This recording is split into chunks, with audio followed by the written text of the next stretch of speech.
Kardeşimi gör ben bu taraftan bir şey yok. Öbür taraftan sıkıntı var. Cihan'la gidiyorum. Tamam sen Cihan'la gitme oğlum. Son yere hot bak no koyayım mıdır?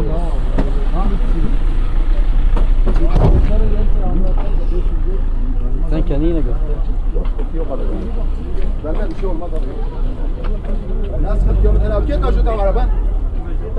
Kaç zonuk kalk por iki daçu. Ama araba toşu tokuyor daçu. Kim araba toşu tokuyor? Da toşu tokuyor. Kayıt ne free breme. Mol mi yok yüzüğü de toplu yüzüğü de.